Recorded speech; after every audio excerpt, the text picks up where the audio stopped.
Hey, hi, hello. Today we have 5 kendama tricks that I deem to be incredibly satisfying, and satisfying is different than fun.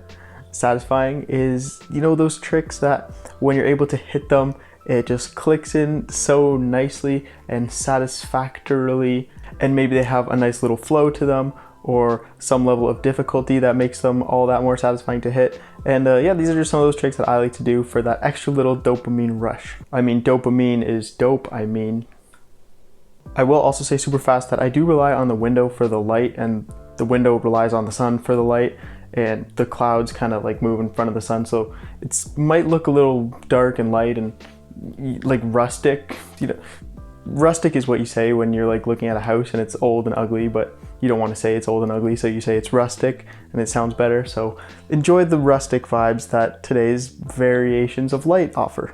Anyway, satisfying trick number 1 is the arm bounce, and I will conveniently cut to a wonderful clip of me hitting that trick right now.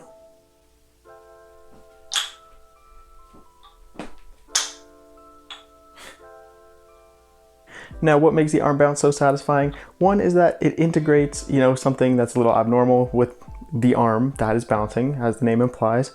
So, you know, it kind of takes your session in a different route, and it's a trick that kind of comes at you very quickly. It may look like you can keep a pace, but when you're doing that arm bounce, it's kind of difficult to control and get that flip to, you know, maintain a nice, easy to control spin. So when you are able to land the arm bounce, especially with the full turn like that, because you could do the arm bounce, well, I can try to do it right here, like with, that was not worth trying. You could do the arm bounce where like it comes off your arm, boink, and then just goes one in, but like with the clip I just showed you, it's like the arm bounce and then like a full spin before it lands, and it goes at a fast pace. So when you're able to spike that arm bounce, absolute satisfaction guaranteed.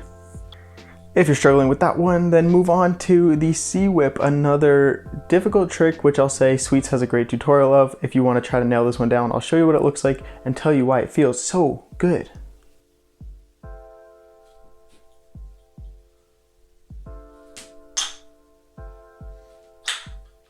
So there's a C whip. Again, the technique is a little difficult to learn, but Sweets does offer a great tutorial that I'll link if I remember. Otherwise, just type it in and you'll find it, C whip tutorial. But the reason I love this trick is because that technique is so difficult with the finger loop. It's something different. It's something you've kind of got to get used to. But once you get it under control, it's like a cowboy lasso. Whoosh, and when you see it snag under that cup, not only is that whip part satisfying, but then you kind of whoosh, take the whole thing around, bring it in for a spike. It's like a whole little interpretive dance on its own. And the C whip integrates string elements and fun spinning, flying elements, and it's just satisfying all around. Fun one to hit, fun one to even halfway through the trick, you're doing that little cowboy whip. Feels great. Dopamine, like I said. It's a C whip, give it a try. Coming in numero 2, we have a trick that probably has a really technical name, but I'm just gonna refer to as a J-stick tap spin thing. It looks like this.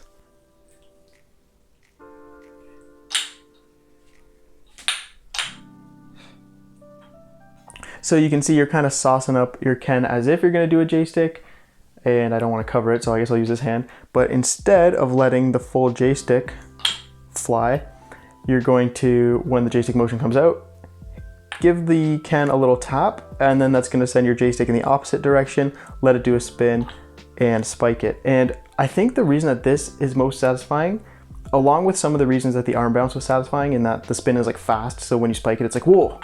But also because when you do this trick, I find that it's really hard to like see the hole because the Ken is like spinning in the way. So it's almost like a little bit of luck, for me at least. Maybe you're more skilled than me, but for me, I can't really see the hole all perfectly when the Ken is spinning around. So it's hard to track. And then when it spikes, it's like that extra ooh, because it's something that feels, you know, a little lucky.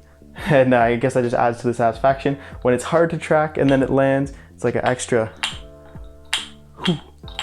Number 4 is a trick that I discovered kind of for myself in a little Kendama commentary session. If you never check one of those out, it's a really good time.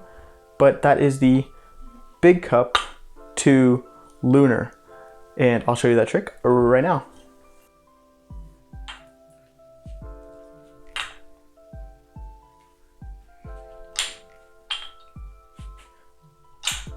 So it's pretty simple. If you watch it, I'm sure you can figure it out. Obviously, you do want to have a Tama with a little bit of stickier, grippier paint to make it a little easier for yourself, or challenge yourself and do it with something slippery. I'm not your dad. But the simple reason that this is most satisfying is it's the art of the swap. Any trick that I find you're kind of swapping from one grip to another or one position to another, it's satisfying because you get that element of flowy movement and like a start, a climax, and then a gentle ending. And the gentle ending is of course where you're going to get that satisfaction.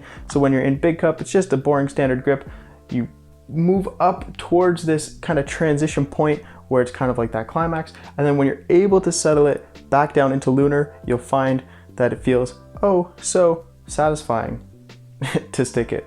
And then of course you just finish it off in the hole like you do. And our very quick last but never least trick, something that I struggled with for a long time, to be honest, is consecutive downspike Earthturns. And I got like a clip with maybe 2 of them in a row right here, just for your reference.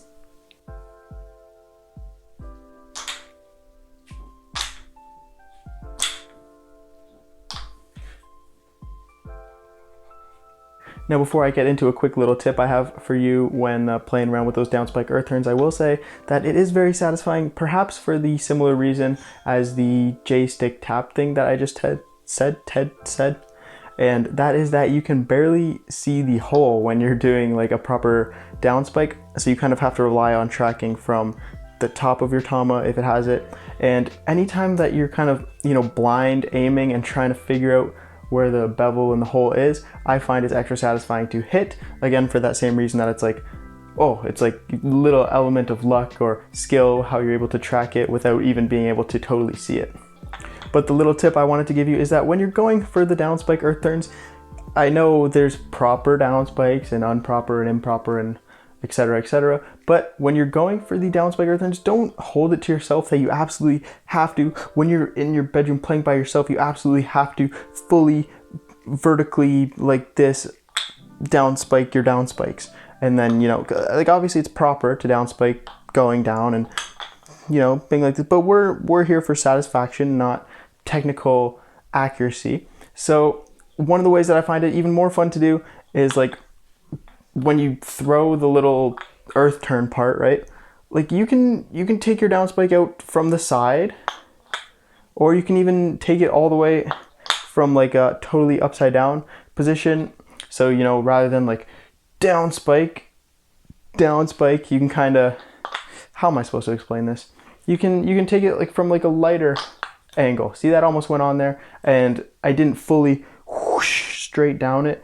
It was kind of like this, and it just makes it a bit easier, and anything that's easier helps when you're just trying to satisfy yourself.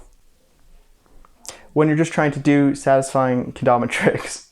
Yeah, give those a whirl. I swear it'll boost your mood when you start hitting some of those. Let me know if there are any satisfying tricks that you love to do, and I will gladly do them, because I enjoy doing satisfying Kendama tricks, and I'm sure anybody else reading the comments will too. I appreciate you checking this out. As always, stick around if you want some Kendama or variety of other stuff. And with that, have a hopefully not as gloomy as the outside day.